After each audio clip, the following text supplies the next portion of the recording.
This is all simpler. You wouldn't know it from all the words that we offer and all the waving around and ranting that we do. But it really is simple. You came here as source energy to explore and to have fun. And most everybody that you know who's in human form is not having that much fun. You have a little fun, and then you have a lot of serious business. You have a little fun, and then you have a lot of responsibility. You have a little fun, and then you have a lot of telling it like it is. You have a little fun, and then you have a lot of straightening it out. You have a little fun, and then you have a lot of making the world a better place. You have a little fun, and then you have a lot of setting the example for your children so they can grow up and be good citizens. You have a little... There are just so many things that you've picked up along your physical trail, and your guidance system has been telling you every step along the way. Every time you yelled at your kids, you felt bad. Every single time. Not one time did you feel like you were in the vortex when that was going on. Not one time ever, you see. And yet you did it because you got to straighten them out, because you got to stop them from doing what they're doing. And we say, once you get a handle on this seeing the world through the eyes of source, then you begin to discover you love people into alignment. You positively expect people into success. You love people into their well-being. You love it because you see it. But friends, you don't need to be the one that does it. Source is already doing it. Source is already doing it. Do you believe that Source is flowing that energy toward everyone? We really like the word realize. Realize. So you're following the conversation that we have about your vibration is out ahead of you, out ahead of the manifestation. And there is a vibrational reality that if you can strike the right vibrational relationship with it, then it will flow from vibration into reality. So in our analogy, we just want you to understand that there's a vibrational version that will then occur to you. It will be realized. So everything that you are seeing is a translation of vibration. What you see is vibrational interpretation. What you smell and hear and taste and touch, it's all vibrational interpretation. So when you get, by virtue of chilling, by virtue of meditating, by virtue of taking a walk, breathing deeply, making lists of things that you feel good about, are meditated, and you're good at that, been teaching it. So when you have quieted your mind enough that you've stopped resistance and you allow your vibration to raise, what happens is, because there's no resistance, then that broader perspective, that source perspective, flows into your experience. But source knowing it,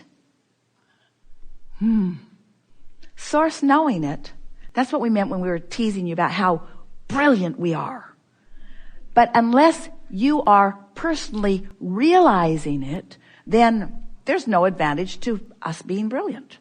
Unless we can pose it to you in a way that you can realize it, you see. So the higher your frequency, which means the more you meditate, which means the less resistance, which means the less negative emotion, then the more you, and we love the word, realize, the more you allow, the more you translate into something meaningful to you. You use the word, I see it.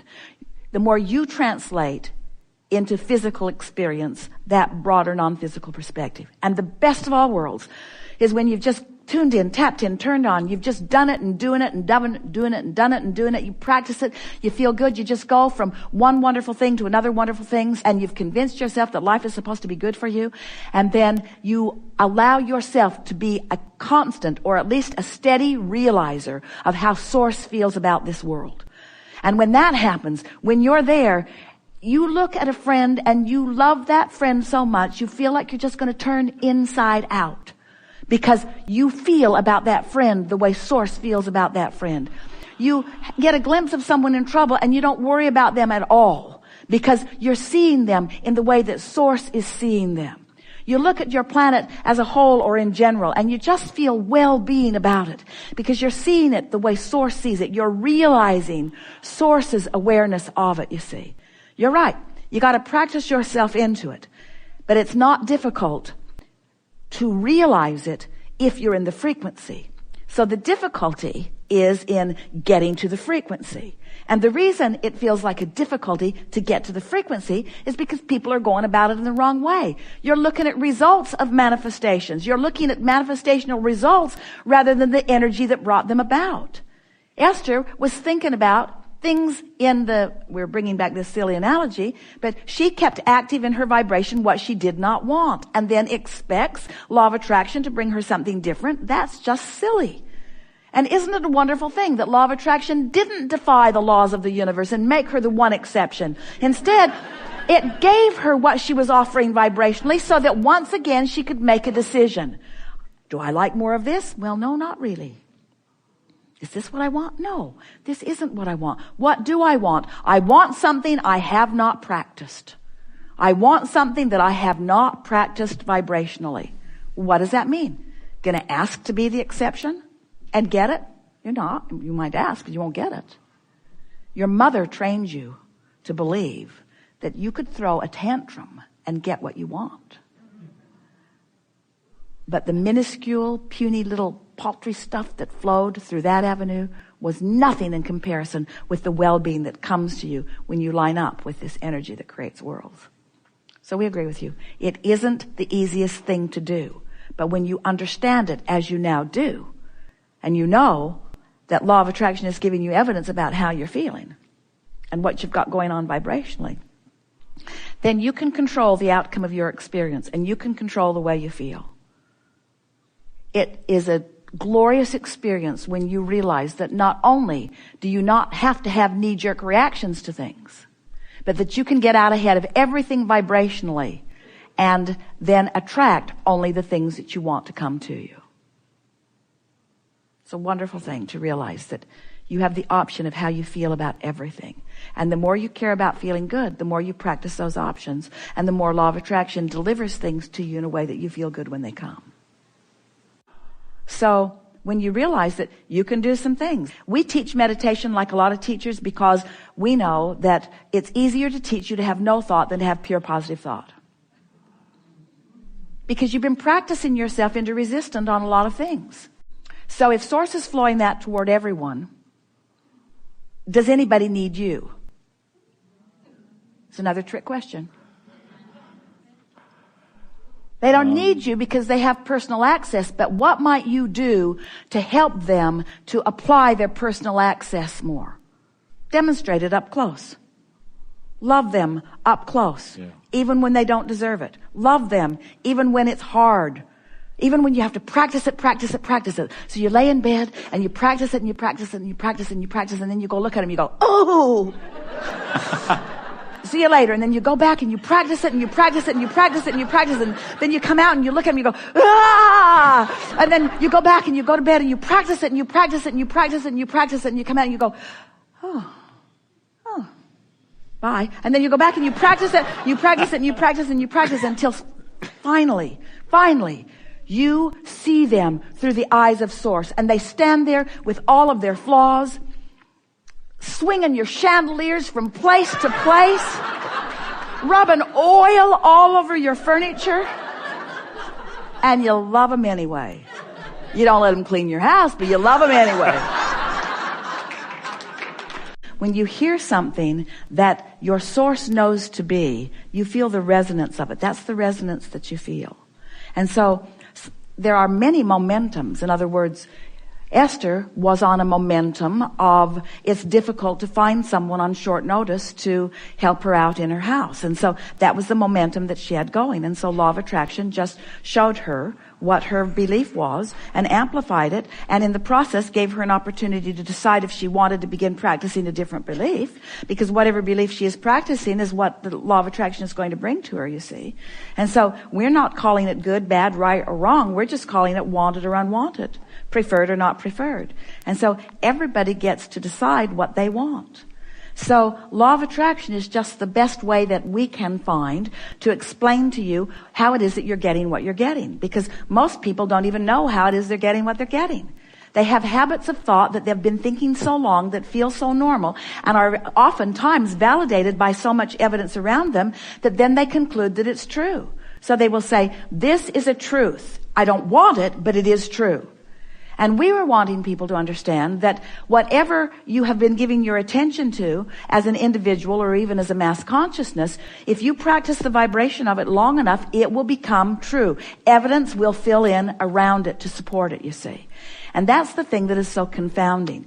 Esther argued with us about this quite a bit in the beginning. She would say, well, I know that you don't think I should be talking or thinking about this, but it is true. It is true. And therefore, I've been taught to be objective, Abraham. I've been taught to weigh the pros and the cons, to weigh the pluses and the minuses in order to make a decision. And so when I see something that is true, I think that maybe I should shine a spotlight on it as a truth that maybe others might want to recognize. And we say, but there's another thing that we would factor into that, and that is this a truth that you want to keep supporting? Is this a truth that you would like to keep perpetuating? Is it a wanted truth or an unwanted truth? That's a distinction that many people are not understanding. Because you have the ability, Jesus said, turn the other cheek. And it's exactly what he was talking about. Do not continue to give your attention to that which is unwanted. Because in your attention to unwanted, you will continue to perpetuate it. So turn the other cheek. Turn in opposition. Look at the other end of the stick. Because when you know what you don't want, you know what you do want. So give your attention to what is wanted and be an advocate, a proponent, a perpetuator of that, you see. So we never, ever want to argue with anyone about the truth or the validation that life is giving them. Because when you believe something, life will show you not that it's right or wrong and not that others should be living, but life will show you it's your vibrational offering, and here is evidence of what your vibrational offering is. So then the question is, and it's really what we bring to the party as we are interacting with so many of you, we ask the question, is this thing that you believe is true, and therefore that you're giving quite a bit of attention to, is it something that you want more of in your life experience? If it is, then talk about it a lot. Get right down to detail. Keep it active in your vibration. And law of attraction will keep momentum coming to you to validate that truth. But we want to ask the question, why would you want to validate and perpetuate truths that you don't want to live? And how would you know you don't want to live it? Because there is a source, this consciousness, this enlightenment, this energy that you're talking about. There is a source energy that knows everything that you've been asking for. It's the best of all that all of us have become. And it stands in this vibrational attitude and altitude of high frequency. It is a vibration that you can feel. If you care about how you feel, you can feel for it. So as you start tuning yourself to that frequency, you feel better and better. In fact, negative emotion could not exist if there were not separation from that higher frequency. Negative emotion is the indicator in any moment that your thought, your opinion, your belief, your practiced vibration that is active right now, this red hot minute, negative emotion that you are feeling always means that the thought that you're thinking right now is way, way, way, way off what the source within you knows about the same subject. That's why when you hate someone, it feels so awful, because source is not hating that person. And source is looking right where you're looking in this very moment and offering a vibrational attitude about it. When you find the vibrational attitude that source is offering in this moment, you feel the resonance of source. That's when you feel clarity. That's when you feel love. That's when you feel joy. That's when you feel well-being, you see. So when you understand that source is not dictating what you should want, but source knows what life has caused you to want. You as an individual and you as collective consciousness. You want to be an uplifter. And when you are not being, you feel bad because you have deviated from who you are. Not from something that source has assigned to you. Not from something that was preordained that you were supposed to discover or accomplish. But something that you have evolved to that now you are stepping back from. This is a thing that most humans do not understand. You have evolved to consciousness that is love, you see. And when you deviate from the love that you have come to, you feel awful. Law of attraction will give you evidence of your deviation, because law of attraction is not discerning whether it's right or wrong. Law of attraction is just amplifying whatever you've got going on vibrationally. And isn't that just the perfect universe to live in? Don't you just love knowing that when you are offering a vibration, that evidence of the vibration that you're offering is coming back to you? And don't you further love knowing that you can tell in every moment whether you are in alignment with the whole of that which you've become or whether you have not. So this is not a conversation about right or wrong. It's not a conversation about right teachings and wrong teachings. This is a conversation about resonating with the fullness of who you are, understanding that law of attraction is letting you know all day, every day what you got going on vibrationally.